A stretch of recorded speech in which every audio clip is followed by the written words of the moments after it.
So we're going to start. I'm going to start with our panelists introduce themselves. So we will start all the way down there with you. Okay, I am Janine Spendlove. Anyway, I'm the author of the War of the Seasons trilogy and a bunch of other stuff like short stories. I've written some horror, some military sci-fi, all sorts of things. In fact, the last thing I just had published was a zombie romance, and which I will have for sale at my signing later today at like 3 o'clock in the dealership. And I also was the producer of Athena's Daughters, which is a speculative fiction anthology of all stories written by women, about women, of which Gail is also an author in. And I will be doing a giveaway at the end of this panel of this copy right here. Which, by the way, there will also be a book launch party at 4:30 today. Gail has pass-alongs for them. So be sure to come by. It's going to be in this room at 4:30. We're going to have free food. Some books will be given away. You'll have opportunity to buy books and get a lot of the authors to sign them. Yes, ma'am. I'm sorry, I'm doing another Doctor Who panel. I can't do that. The panel, the signing goes for an hour. The book launch goes for an hour and a half. At least an hour, I'm not sure. At least an hour. So Is and it what, 4:30? it's at 4:30 and we'll go at least to 5:30. So if you can only hit part of it, come by, come try. see us. You can get your book signed, and you can also come see us all at different signings. And in my day job, actually, it's a 24-hour day job. I'm also a C-130 pilot in the United States Marine Corps.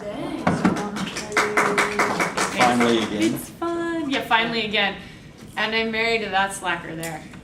Oh. That doesn't say how long on this one. Probably on the small one. So it's gonna go until they shut us down. Well, they have to shut us down by 6 so David can get his put together. So. Okay, well, it's gonna go until 6, man. Maybe you'll still be able to. Maybe. Oh, I'll really try. My name is Jennifer McCollom. I'm a professional makeup artist for film, TV, print, commercials since '91, and have been over to England a couple of times, last year being the most recent, hanging out with Millennium Effects Studios and seeing a lot of cool Doctor Who stuff. So, and my first Doctor was Jean Pertwee, which I've been a fan for a long time. Yeah, I tell you too. I don't care. I'm young at heart. You know, a lot of people think I'm a lot younger than I am, so that's cool. I'm Gail Z Martin. I write the Chronicles of the Necromancer series for Solaris Books and the Ascended Kingdom saga for Orbit Books, Reign of Ashes, the new epic fantasy. I also write urban fantasy for Solaris. Deadly Curiosities just came out last month, set in Charleston. And all my, quite a few of my books are with both booksellers in the dealer room. I am also featured in the Athena's Daughters anthology. We're really excited about that. So as Janine said, the book launch at 4:30 will be for Athena's Daughters. It'll be for Deadly Curiosities. Misty Massey has some new stuff out too. She'll be part of that as well. And so please come by. I'm relatively new to the Doctor Who scene. I came in with the new Who stuff. I actually started with Matt Smith and worked my way backwards. I'm still trying to figure out whether I'm a Tennant or a Smith girl. But you know, really found that once I got started with it, I had to find out about everything else. So it's addictive like that. And my name is Angela Pritchett, and we were missing one panelist. I'm thinking she's probably still asleep. But my name is Angela Pritchett. I am one half of the YouTube show, The Girls Who Wait, the Geek Girl YouTube show about Doctor Who and more. I forgive you guys. And I am also an author. I write short fiction and special effects makeup artist. I'm at this girl's house a whole lot. And I do a lot of indie acting, and my day job is I'm a teacher. I teach music.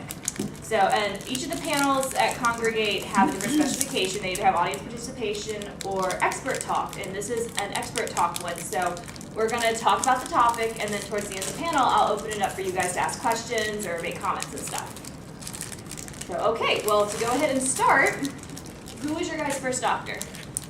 So let's start from this side now, since we started down there last time. You know, when I started getting into Doctor Who, I'd never really seen the show. When I was growing up, we didn't get the TV channel that got the series, so I never got to see much of the old Who. And I started, I didn't know any better, so I started with the most recent episode and started watching them backwards. It's about time travel after all, you know. That was very confusing, and then I started the the first Eccleston and went forward again, we went, oh, this makes so much more sense now. So Smith technically, and I love Matt Smith, but then, it's just, Tennant's just got something there too. And he was so much, there was just something about Tennant that makes it hard to forget. So I'm really on the fence between those two. Well, kind of like I mentioned earlier, Jean Pertwee was my first Doctor. Growing up as a kid, I would watch Doctor Who with my dad. Unfortunately, it was on PBS around the news time. So we would eat supper, and whoever got done first got to get to TV first. So it became where, my dad would watch some with me, but he had to watch the news, so he bought me a little black and white TV for my room. Well, couldn't get Doctor Who on that, so he would be in my room watching the news for part of the time, and I'd be with the big, the big, back then, TV color watching Doctor Who in black and white. So, but yeah, I guess Jean Pertwee would be my favorite. His birthday was just recently, and he's a phenomenal actor. You've seen him in a couple other things, like House that Drip Blood. If you like horror stuff, it's phenomenal. So kind of 10, but really 9.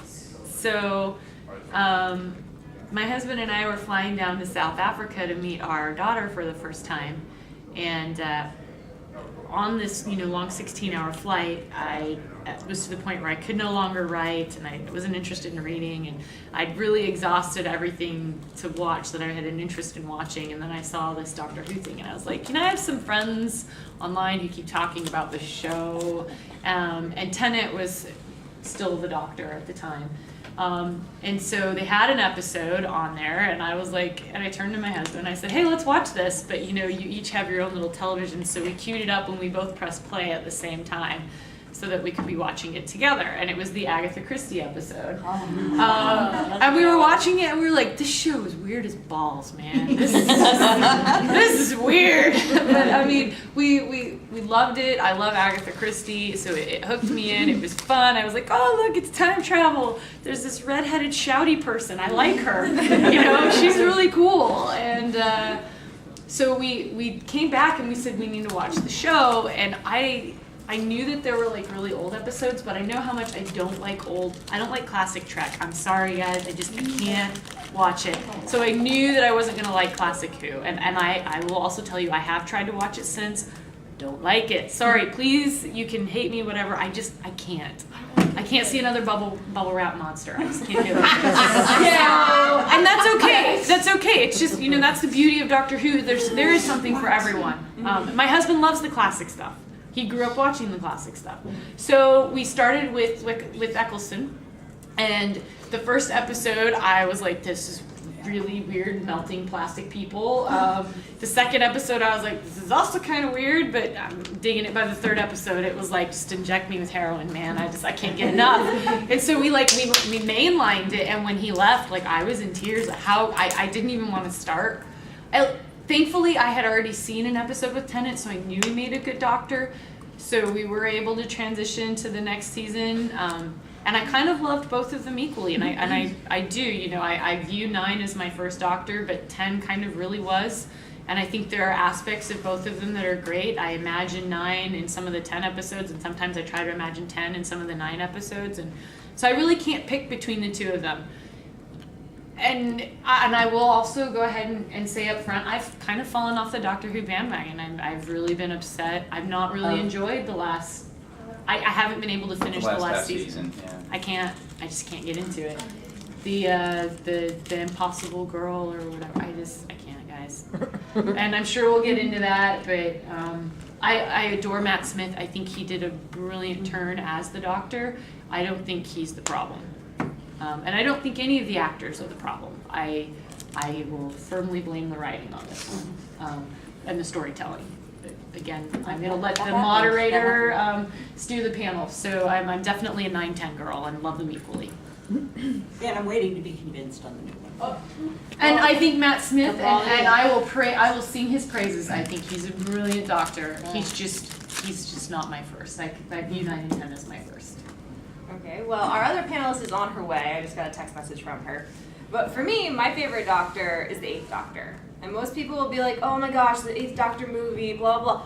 listen to the It's audios. beautiful. Oh, yeah. The audios are amazing. I wish he got more. Like he got gypped with just having the movie. Yeah. And if you saw the Because Night he of the got a little Doctor, mini, right? he got the little mini, the Night of the Doctor, and he was brilliant in it. Like I wish that they had held off on the new season starting and did like a little 4 to 6 part mini episode for him and just had the Big Finish audio writers write it because his stuff is so good. He has 4 seasons. If you don't know what Big Finish is, they're audio dramas that are done by the actual cast. Like they bring back a lot of the old companions to do voices. Paul McGann does the voice of the 8th Doctor for them. They're really, really good. And they're supposedly canon too, in with the whole thing. At least that's what BBC has said. So, but until our next panelist gets here, I'll let her catch up when she gets here. But Can we talk Favorite about how doctor? awesome the war doctor is then too? If you can talk about awesome doctors Yeah. who got gypped and didn't Yeah. get enough screen time. I agree. But also, who And is who's your the voice? The dragon. Yes, he Is is. he? From Merlin. From Yes. Merlin, I yeah. didn't know that. It's also Ollivander. Oh, Okay, so who is your favorite companion? Donna Noble. Okay, we'll start down there. Sorry. Just hands down, Donna Noble followed very closely by Martha Jones. Adore Martha Jones, and I don't think she gets enough credit. And you can all crucify me, but I despise Rose. I don't like her, like not even a little bit. That's I like okay. what she was for. I like who she was for the Doctor. I like what she did for him, but she's annoying. She annoys the crap out of me. Yeah, there you go. Wow. I mean, and that's kind of like, people ask me who my favorite doctor is, and that's very hard because I think each one has something I like about them as far as the doctors. Companions are kind of the same way. It's so hard because they kind of create that story. The, crying girl, Heathrow on the plane that gets caught in, the smart adjunct scientist that gets caught in, the daughter, there's so many good ones, and they seem to balance it out. But if I really had to choose, it would probably be Sarah Jane. Oh, she's fantastic. Because she's she's fantastic. been through, she was with Jean Pertwee, she was with Tom Baker, and then she got pulled into the new stuff. And then she had the Sarah Jane Chronicles, which was for kids. A lot of people didn't like it, but I'm kind of reading young adult stuff because to me I found that it has some substance to it, unlike some of the other things. But yeah, I'd probably have to pick Sarah Jane if I had to pick. Well, you can have like multiple ones too. Well, I was gonna say, I love Adric, Adric, and of course they kill him off. Adric. And I'm like, I like and- Rory. I and- like Rory too. Yeah, and one lady I got to meet, well, part of her, Ramona, was a great character. Who was played by 2 different actresses. Oh, wow. Again, a different. Which Ramona? What about Leela? Well, I got to, yes, Leela. Again, like I said, it's hard to choose. Tam. I got to meet Tam, but not Lala Lord. But Ramona, if you guys don't know, was also a Time Lord, so she got For those of you who have not seen the old. I'm sorry. But and that's okay. I understand the cheesy effects and budgets back then, and nowadays, it's gotten better with effects. I should probably read the books from The that books era. are really the good. audio, Books like are she really said, good. the audio, and I love Paul McGann, and I'm like, I'm with you. I'm like, he needed more because and the writing for that movie was not great because I'm like, people are not going to understand who this is from the movie. That's a shame. Sorry, jumping off topic. I loved Amy Pond. I loved Amy because she was fierce and smart, and I thought she was a terrific foil with Matt Smith. I loved her relationship with Rory, and I loved the 3 of them together. And I loved that she had so much heart. And it's just kind of funny how people take things differently. I appreciated what Donna did with Tennant, but I wanted to slap her so much at the time. I just really never liked her. And Martha was just too cool, I never got emotionally involved with Martha. She was just too distant for me. Rose was interesting because when I first met Rose, she was too stupid to live, and I really wanted to kill her. And then she grew up, And sometimes when you see somebody through the eyes of someone who loves them, you see them differently. Yeah. And we started to see Rose through his eyes. Yes, Rose was less annoying by the end. And by the end, not only that, but Jackie manned up and got that big Yes. gun and went out there. Yes. And I spent most of the time really wanting to kill Jackie. But she got... Wanted to kill her, but loved her. I She wanted to flew kill up there and got some guns and went out there Yeah, and well, did it's like, something. I always wanted to I slap thought you were talking Tegan. about Captain Jack. He's a whole different discussion. But, so yeah, Amy and Rose, as she grew to be, were probably my Notice none of us favorites. have said. And you're right, if Captain Jack counts as a companion, He does. oh He yeah. does. Wow. Okay, well, I'll start mine off with Captain Jack. Companion, and most of you that have ever heard our show or know me know I'm a huge Captain Jack fan. I do love that man very much. For classic, it would have to be Sarah Jane or Leela. I also very much like, now I'm totally blanking on names. Oh my goodness. I'll just skip that one for right now until it comes back to me. But for New Who, it'd have to be Captain Jack. He was just so funny, and he kind of just came at me. He grabs onto the TARDIS and gets pulled in. Let's go on, because he's just like, you're not going to leave me again. Yeah. Gung-ho adventure. Exactly. And I loved that about that one character, and it was nice to not have the trope female character who was always the damsel in distress, which is kind of how they started out with New Who. Because at first, Rose was very much a damsel in distress. Yes. So it's that one thing where they brought a guy in and you're like, yes, okay, that's cool, because now you have this dynamic of her being, oh, he's standing up to him. I can do that type thing. And then Leela came in fighting with her little stabby stab and poison, and he's in doctors like, don't kill people. It's like, yeah, they're bad, but no. And I think she screamed once in the entire series, and that was during the Sherlock Holmes episode, where they're in England, and it's the only time she's not wearing the leather outfit too. She wore actual like regular clothing in that episode for that time period. And the only time she screamed because there was a giant rat coming at her. That's what I was gonna say. And see, that's what I loved about Amy, was she was not a screamer. She was going to go out there and take charge of things with both hands, and I just love that about her. So that would be mine. And our other panelist is still not here yet. I saw her just come in the lobby. Okay, good. She should be here soon then, hopefully. So we're going to move to the next question. I'll let her catch up once she gets here. So, okay. How do you guys think that Doctor Who, as an entire show, has been positive for female viewers? And we'll start out here with you. Well, I did grow up with classic Trek, and I loved it because it's what we had at the time.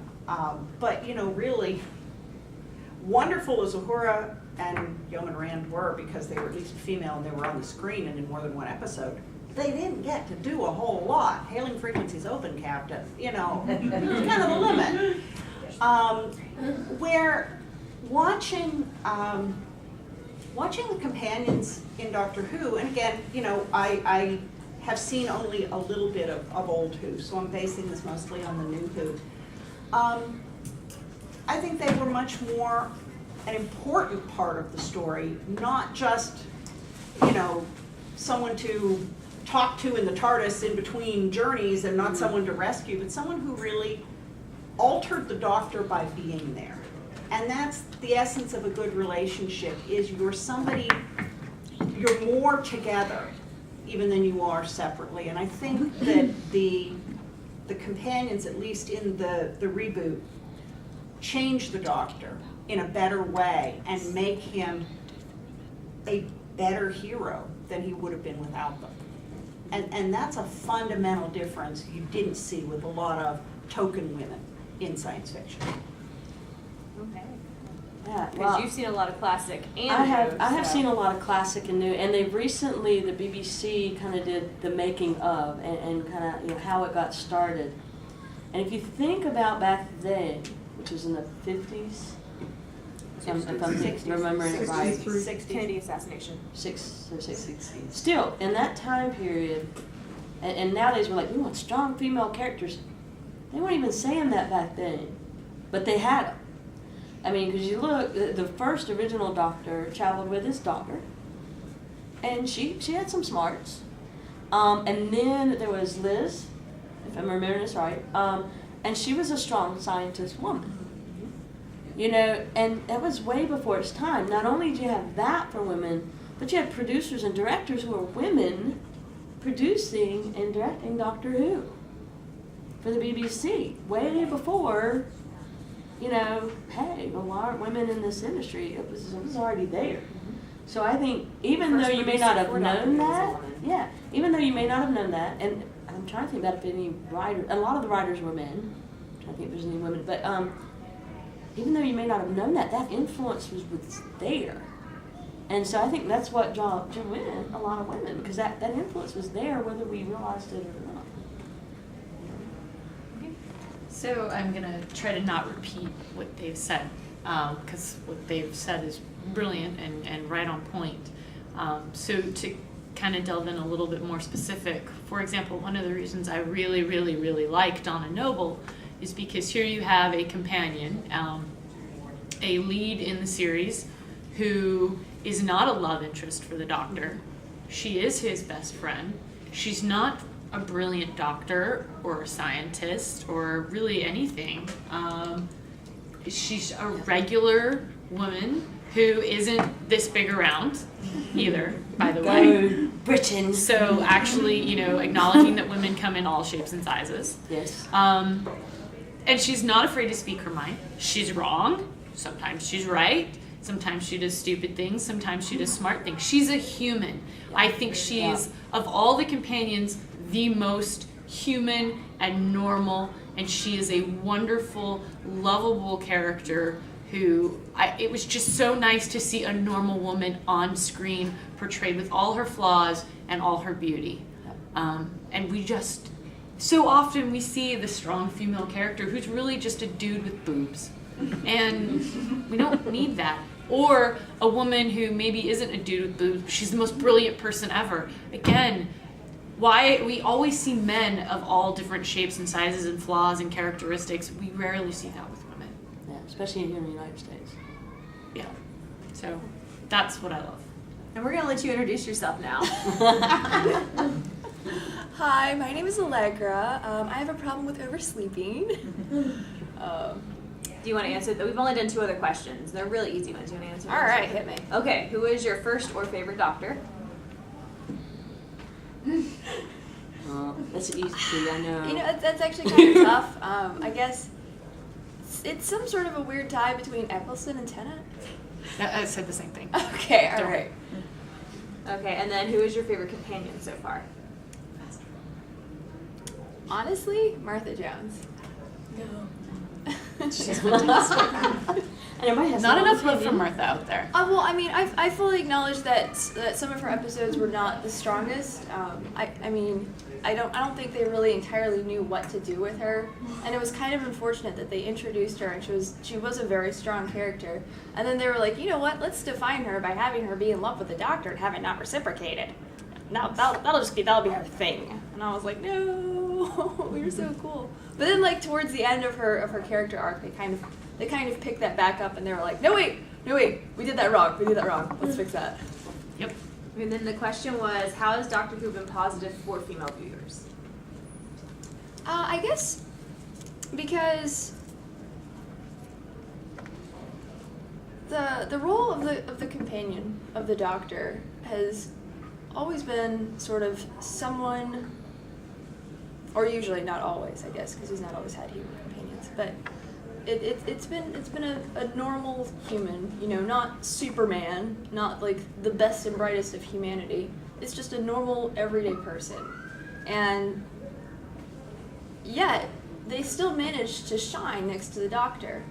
And so for lots of women, having those kind of characters, you know, someone who can hold their own, who can travel with this phenomenal, you know, godlike, yes, very increasingly godlike being, and you know, they are a worthy travel companion, someone who rescues him, who, you know, tries to steer him on the right path when he's kind of lost track of what the right thing to do, someone who believes in him and is there for him, and that's really kind of the best of humanity. And having that in female characters is kind of fantastic because, you know, I mean, a lot of times they kind of get relegated to like, you know, one aspect of a character and not so much another. They're a love interest or they're a communications officer, and they don't get to do as much stuff elsewhere. But the Doctor Who companions get to kind of do everything, and they get to show all that they can do. I agree with that as well. Smart scientist, and that was one reason why they said they replaced her and put her with, I can't remember which one came after her, I just remember she was kind of a hippie. Sorry. But they replaced her with the more damsel in distress, who, when that character left though, she basically told the Doctor, she's like, no, what you want to do is wrong, I'm going to go help save the environment. Yeah. So, see, hippie, it was the 60s and 70s, come on.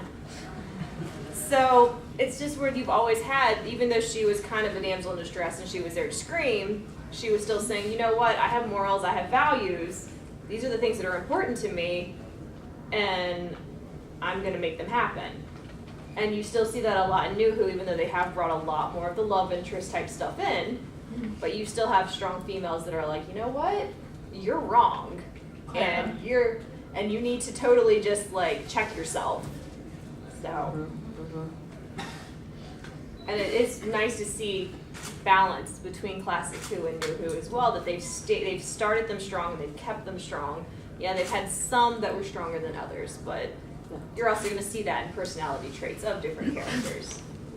So, okay. How could writing the female characters be better in Doctor Who? We've got a lot of writers on this panel. Where do I start? Yeah, really. We started last time. Yeah, you want to go ahead and go, or Either way. okay. If you're ready, We're gonna need a Gail, go. whiteboard and a I'm flow chart. yeah. I have many Right? feelings about this. So many.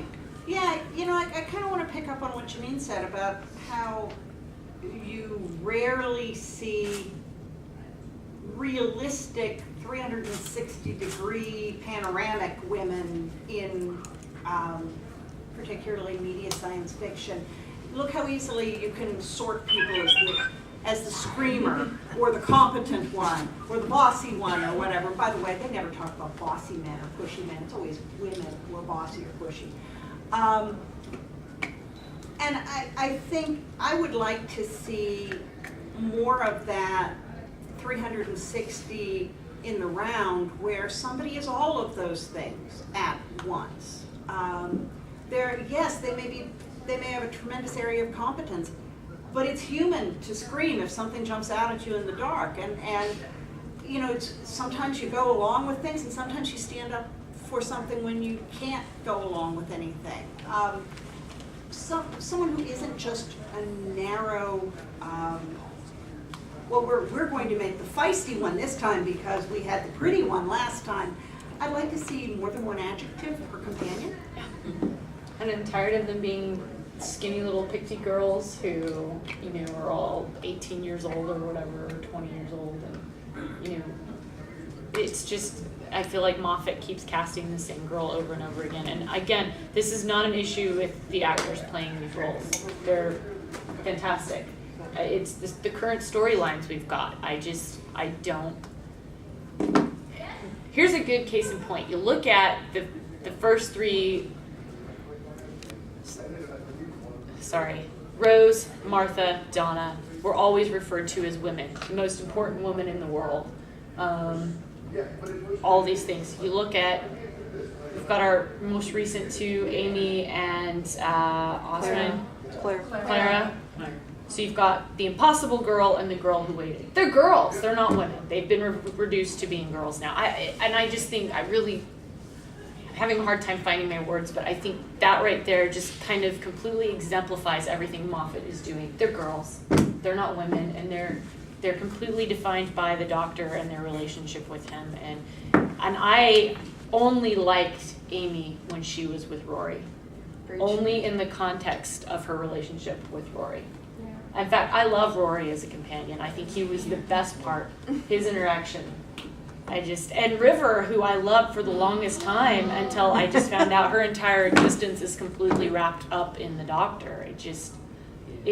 I still love her, but it kills me a little bit, and I gotta kind of go read fanfic to brain bleach a little bit to, help me out with dealing with what River's become, you know? Yeah. A woman who's married to the doctor, who the doctor runs around with these pixie girls who love him and just, sorry, I can't, I think I've expressed myself enough.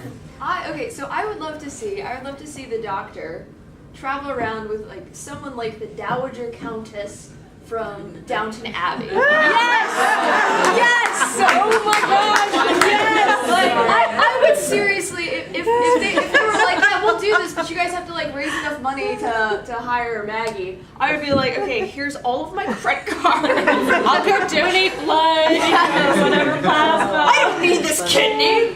But it's just, I think like we've been saying, you can bring so much to these characters, and it doesn't need to be. There's this like, I feel like there's this increasing assumption that we're only going to be able to care about and relate to them if they are young and thin and conventionally pretty, and maybe kind of like the doctor is like the most important thing in the entire universe to them. And which is not the case, because we've obviously had a lot of companions who had other things going on in their lives. Some of whom, chose to stop traveling with the doctor because it's cool, but there's other stuff.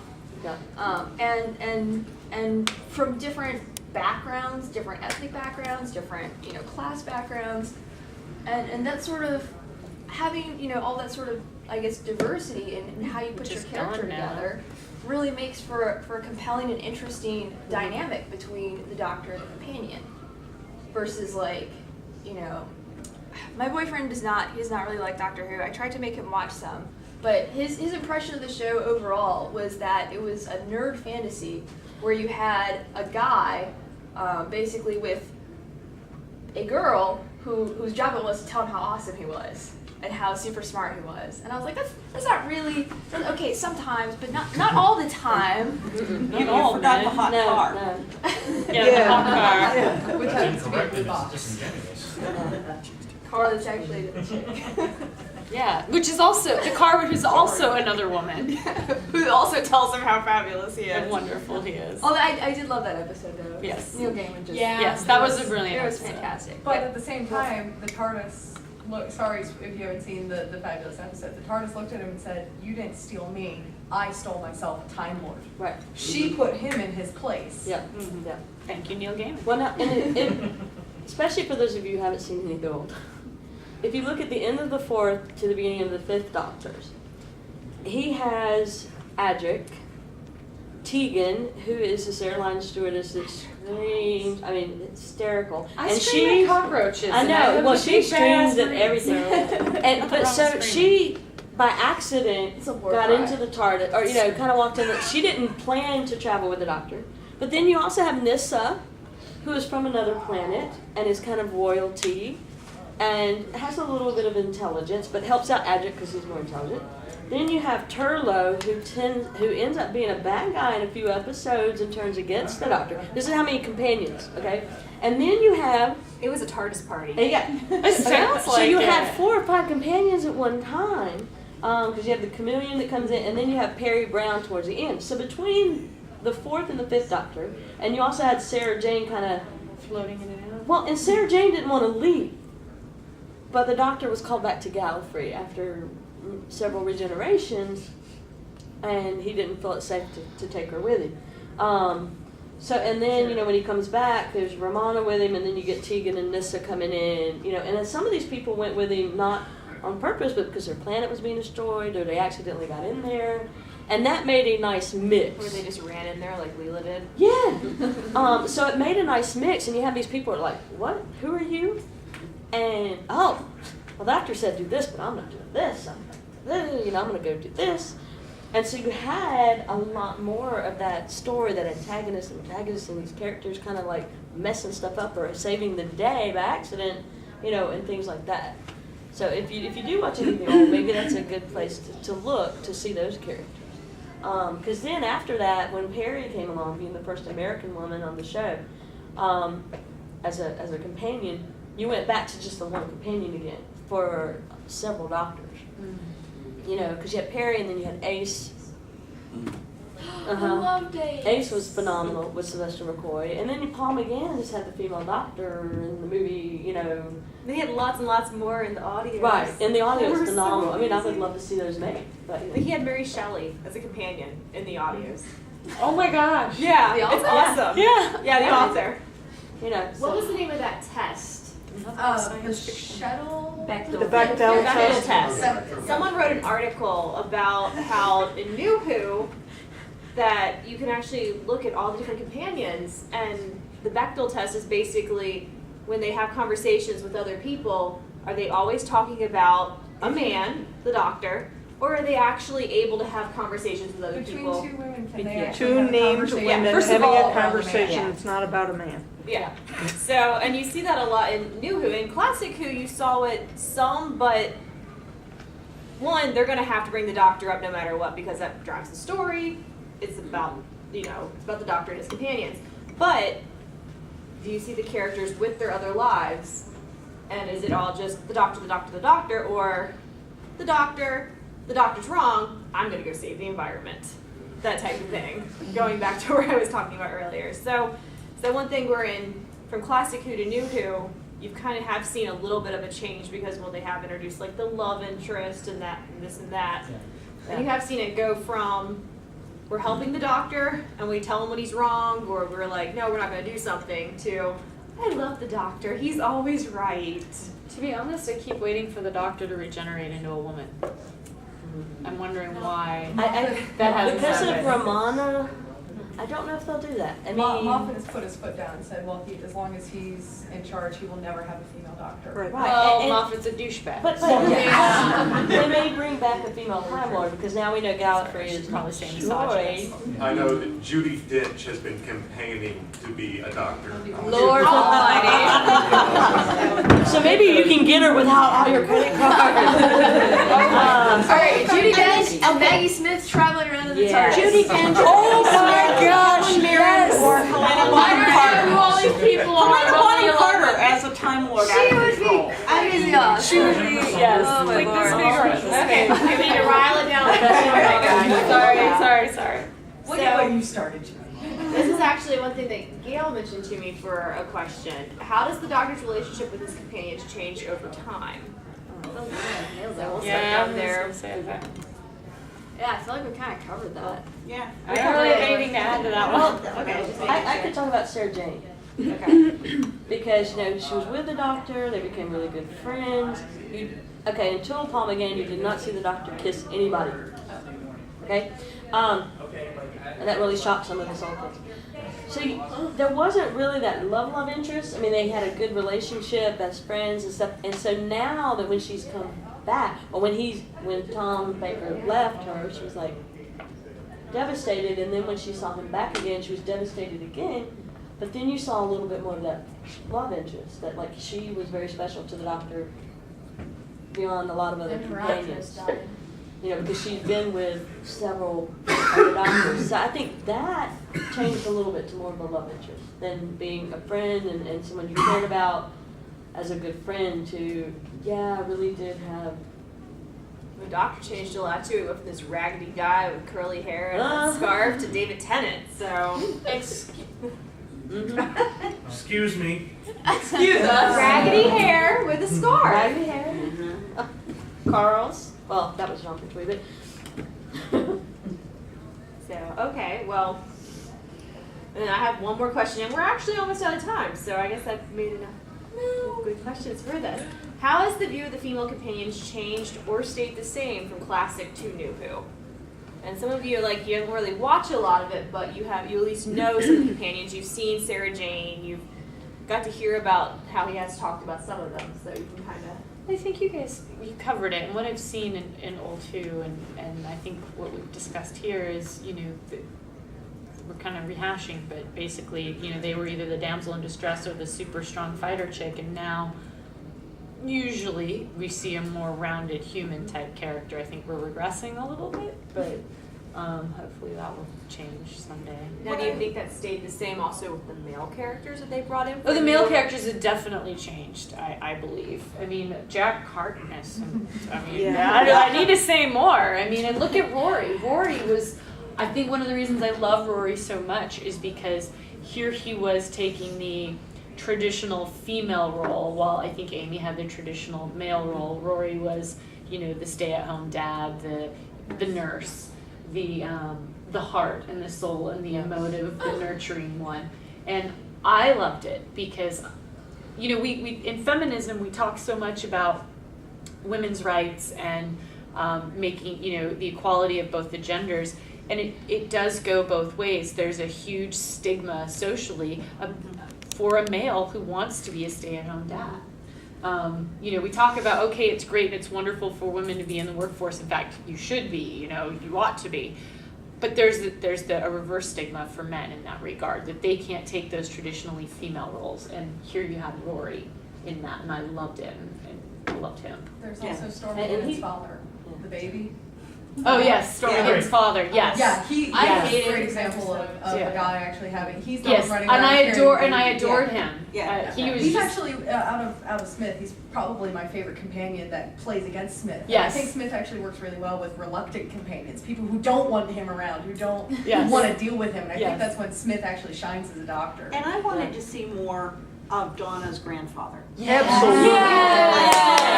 I think we need to have Wilfred and Brian, Rory's dad, Yeah. in the TARDIS with the doctor. I thought that would have been so I love Wilfred. Wasn't one of the biggest fundamental changes between old New and old Who, or the classic Who and New Who, that because the demo has changed?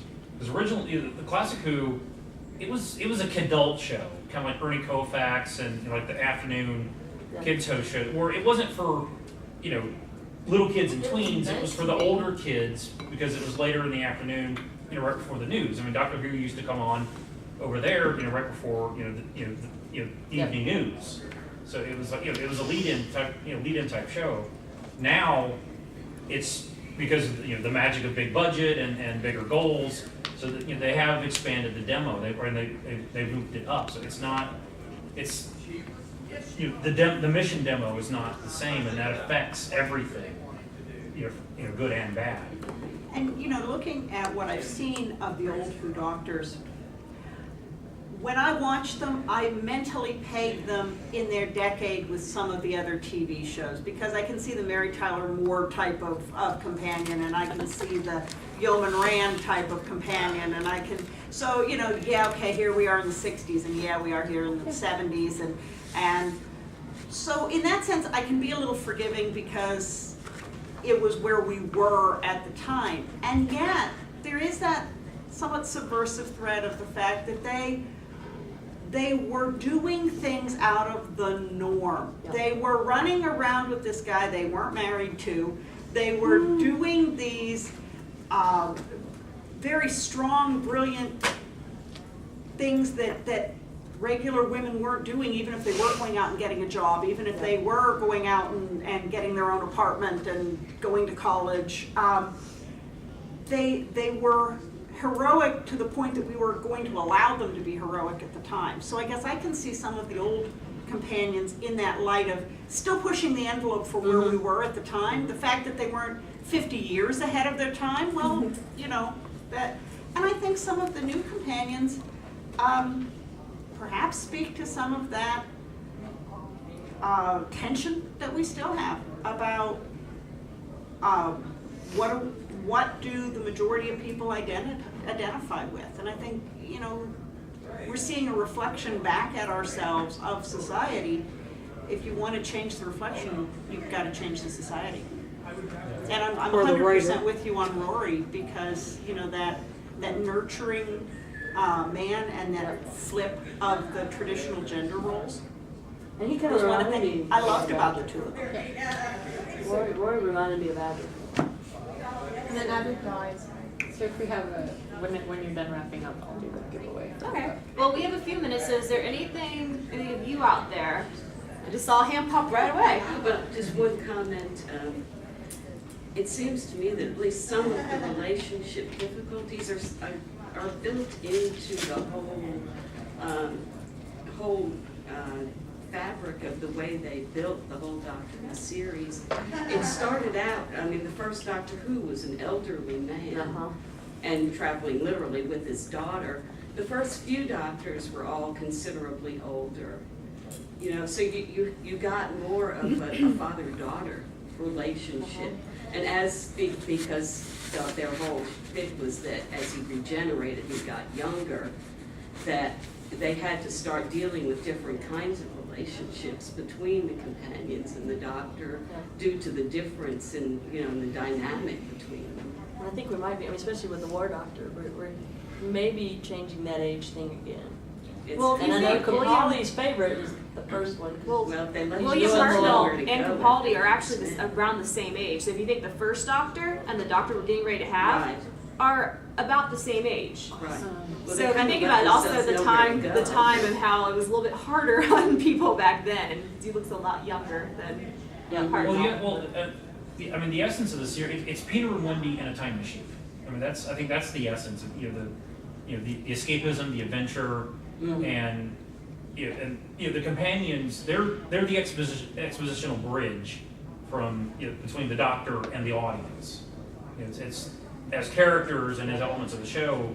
It's been their goal is to deliver data to the audience to kind of explain or apologize for a lot of the stuff the doctor does. Right. But in the new incarnation, because of the evolution, because of the changes, the more the budget and everything they're able to do, that role has evolved, and hopefully more pressure will be put on it to evolve in a better direction and not just Baywatch in a time machine instead of Peter winning the time machine. And one of the things I think Tennant did very well was he made you feel that age and the sorrow of the passing of time. I felt that so strongly with Tennant, that 900 years weight on his shoulders.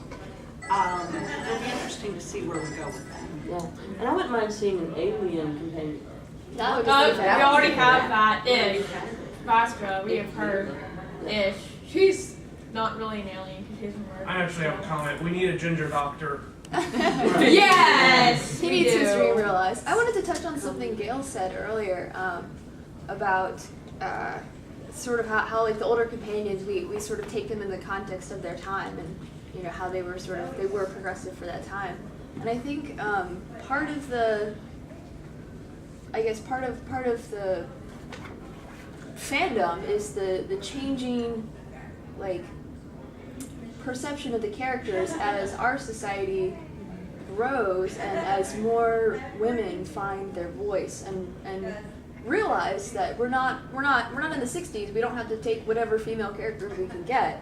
We are a marketable demographic, a very, very profitable market demographic. So there's no reason for us to be ignored anymore, and there's no reason for us to just take what we can get.